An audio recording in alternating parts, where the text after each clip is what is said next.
Welcome back to the frontier of reality. I'm your guide through the 2026 Cosmic Files. Today, we're diving into 5 anomalies that are breaking the laws of physics as we know them. And we're starting at the very beginning, with a mystery so big, it's making us rethink the entire history of time. Part 1. The Genesis Problem. When the James Webb Space Telescope pointed its golden mirrors at the darkest, emptiest parts of our sky, we expected to find nothing. Or at least, the faint, messy beginnings of the very first galaxies. Instead, we found something impossible. Tiny, glowing red dots scattered across the void.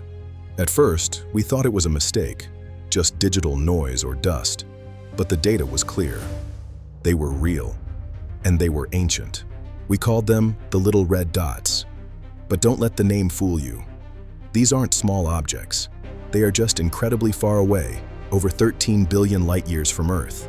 They come from a time when the universe was less than 500 million years old. Back then, everything should have been small, hot, and simple. But these dots, they are bright, they are massive, and they are packed with billions of stars. It's like finding a skyscraper in a Stone Age village. In our standard model of cosmology, galaxies grow like trees. They add mass slowly, ring by ring, over billions of years. You start with small clouds of hydrogen, they ignite into first-generation stars, and those stars eventually cluster together to form the spirals and ellipticals we see today. It's a slow, orderly process of cosmic evolution. But the little red dots aren't following the rules. They didn't grow, they just appeared, fully formed and massive. Think about the math. To have that many stars and that much mass so soon after the Big Bang, these galaxies would have had to form stars hundreds of times faster than anything we've ever seen. It's a growth spurt that defies the laws of stellar physics. It's as if the early universe was on some kind of cosmic steroid, building giants in a time frame where there should have only been seeds. This is the Genesis problem. Our history of the universe is missing a chapter. How do you solve it? Some theorists argue for a direct collapse. Imagine a gas cloud so massive and so pure that it doesn't have time to break into individual stars. Instead of a nursery, it's a graveyard. The entire cloud collapses straight down into a single massive seed black hole. Not a star, but a monster born directly from the primordial fog. This would explain why these dots are so small yet so bright. They aren't galaxies, they're the engines that drive them. If these dots are seed black holes, it means the early universe was a place of violent, direct creation. It didn't wait for stars to forge the path. It jumped straight to the heavy hitters. This rewrite of history suggests that black holes didn't come after galaxies. They might have come first. They were the architects of everything we see today. We are living in a universe built by giants who existed before the first light of stars even had a chance to shine. The little red dots are just the first crack in the foundation. If the beginning of time was this strange, what does it mean for the objects we think we understand? In Part 2, we look at the most famous nebula in the sky, and a 100 billion mile long bar of metal that simply shouldn't be there. The Cosmic Forge is waiting. I'll see you in the next file. Keep wondering. In Part 1, we saw the giants that built the early universe. But now, we're looking at the death of a star and a structure that defies every law of stellar evolution. This is Part 2 of the 2026 Cosmic Files, the Iron Bar of M57. We're heading to one of the most famous objects in our night sky, the Ring Nebula, M57. For decades, it's been the poster child for amateur astronomers, a simple planetary nebula, the colorful, expanding shell of a dying sun-like star. We thought we knew it. We thought it was just a beautiful, chaotic graveyard of gas and dust. But in 2026, we looked closer than ever before. Using the latest spectroscopic mapping, we didn't just see the light, we saw the chemistry. We stripped away the hydrogen and the oxygen, and what we found at the center made astronomers drop their coffee. There, cutting straight through the chaotic heart of the nebula, was a line, a perfect, rigid, linear anomaly. It's a 100 billion mile long bar of pure crystalline iron. Now, seeing iron in a dying star isn't the weird part. It's the star killer element, the ash of fusion. But seeing it in this shape? That's impossible. Nature doesn't build 100 billion mile long straight lines in the middle of a messy spherical explosion. It just doesn't happen. Think about the physics. Iron is the ultimate dead end for a star. Once fusion reaches iron, the furnace chokes, the core collapses, and the star explodes. That explosion is chaotic, a sphere of debris moving in every direction. So how do you take that chaotic iron ash and weave it into a perfectly straight, organized filament? It's like finding a steel beam in the middle of a forest fire. The leading theory is the cosmic loom. As the star dies, its magnetic field becomes impossibly intense. We believe these magnetic field lines act like the threads of a loom, trapping the iron atoms as they are blasted outward. Instead of flying off into space, the iron is guided, hammered, and woven into these rigid shapes. We're looking at a celestial blacksmithing process on a scale that dwarfs our entire solar system. The structure is organized, rigid, and cold. If the magnetic loom theory is correct, it means dying stars are far more ordered than we ever dreamed. They aren't just exploding, they are manufacturing. They are the factories of the cosmos, spinning heavy elements into organized sculptures that will eventually seed the next generation of worlds. It's a terrifying, beautiful display of order within chaos. The iron bar of M57 shows us that nature has a plan, even in death. But what happens when a star behaves as if it's alive? In part 3, we travel to the constellation Cygnus, where a star is flickering in a way that some say is artificial. We're looking for Dyson swarms. The hunt for life starts at 2024 YR4. I'll see you in the next file. Keep watching. We've seen impossible galaxies and metal woven in dying stars. But what if we find something that isn't just an anomaly of nature, but an anomaly of intelligence? This is part 3 of the 2026 Cosmic Files, the 2024 YR4 eclipse. We're heading to the constellation Cygnus to look at a star that behaves like a dying light bulb. In late 2024, a seemingly ordinary star, designated 2024 YR4, began to act irrationally. Now, stars dim all the time, planets pass in front of them, dust clouds obscure them. But YR4 was different. It didn't just dim, it performed a stutter, a rapid, erratic flickering that caught every telescope on Earth by surprise. Usually, a planet the size of Jupiter blocks about 1% of a star's light. 2024 YR4 lost 80% of its light in a matter of weeks. To block that much light, whatever is orbiting that star would have to be colossal. A planet that big would be a star itself, yet there was no secondary heat source until 2026. This is the Dyson swarm theory. Imagine an advanced civilization, millions of years ahead of us, building a massive array of solar collectors to harvest the total energy of their sun.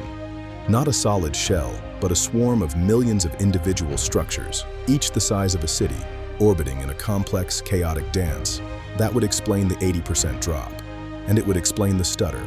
In 2026, we detected a strange heat signature, what we call an infrared excess. If you're harvesting solar energy, you have to deal with waste heat. These structures would glow in the infrared spectrum, and that's exactly what we found. Whatever is orbiting 2024 YR4 is radiating heat at a level that doesn't match any natural debris disk ever recorded. It's not aliens, yet. But the math is getting harder to ignore. Is it possible? Could we be witnessing the construction of a megastructure? If these are artificial collectors, they would be larger than any planet in our solar system. They would be the ultimate achievement of an interstellar civilization. We are looking for patterns, mathematical precision in the flickering that nature just can't produce. We are looking for a signal in the noise. Of course, there's the debris alternative, a shattered planet, a swarm of comets, a chaotic collision. But as we refine our models, none of them fit the stutter perfectly. Every time we think we have a natural explanation, the data pushes us back towards something else. We are living in a universe that is far more crowded and far more complex than we ever imagined. 2024, YR4 is a beacon, and we are just now learning how to read it. Whether it's aliens or an unknown natural force, Star 2024 YR4 is proof that the cosmos has secrets we haven't even begun to touch. But what if the secret isn't what we see, but how we see it? In part 4, we tackle the biggest ghost in physics. We're going after dark matter. The laws of gravity are about to change. I'll see you in the next file. Keep wondering. Whether it's aliens or an unknown natural force, the cosmos has secrets we haven't even begun to touch. But what if the biggest secret isn't what we see, but how we see it? This is part 4 of the 2026 Cosmic Files, the ghost of gravity. We are going after the invisible force that holds everything together. For 40 years, dark matter has been the ghost in the machine. We know it's there because galaxies spin too fast. Without some invisible weight holding them together, they would fly apart. We've built massive detectors deep underground and looked for the dark matter particle in every corner of the sky. And so far, we've found absolutely nothing. In 2026, the crisis reached a breaking point. We turned our attention to wide binary stars, twins orbiting each other at vast distances. At these scales, gravity is incredibly weak. According to Einstein and Newton, they should move at a specific, predictable speed. But Gaia telescope data showed they are moving faster, much faster. Math doesn't lie, but it does occasionally break. Enter MOND, Modified Newtonian Dynamics. It's a radical idea that says we don't need dark matter at all. Instead, it suggests that gravity simply gets stronger when it gets weak. It sounds like a paradox, but it fits the wide binary data perfectly. If MOND is true, we don't have a missing particle problem. We have a missing equation problem. We are literally rewriting the law of the land. It's a terrifying thought. To suggest that Newton and Einstein missed a spot is like questioning the foundations of a skyscraper. But that is how science progresses. We hit a wall, and then we have to find a way over it. We are admitting that our understanding of gravity is incomplete. We are seeing a universe that follows rules we are only just beginning to decipher. If we replace dark matter with MOND, the universe becomes a very different place. It's a place where gravity is more dynamic, more fluid. We are finding that the ghost we've been hunting for decades isn't a ghost at all. It's just a misunderstanding of the stage we are standing on. The 2026 tests are telling us that the universe is far simpler and far stranger than we dared to imagine. We are rewriting the history of physics in real time. Every wide binary observation, every galactic rotation curve is a brushstroke on a new map of the cosmos. We are shedding the weight of the invisible particles and embracing the complexity of the laws themselves. It's a revolution, and we are right in the middle of it. The laws of gravity are changing, and with them, our entire future in the stars. The ghost of gravity is being unmasked. But as we settle the laws of the universe, something new has just entered our backyard. In our final chapter, we meet a messenger from another star system, a shard of a dead world carrying a message in its frozen nitrogen. Part 5. The Messenger. I'll see you in the next file. Keep wondering. The ghost of gravity is being unmasked, and our laws of physics are evolving. But as we settle the old debates, a new mystery has just entered our solar system.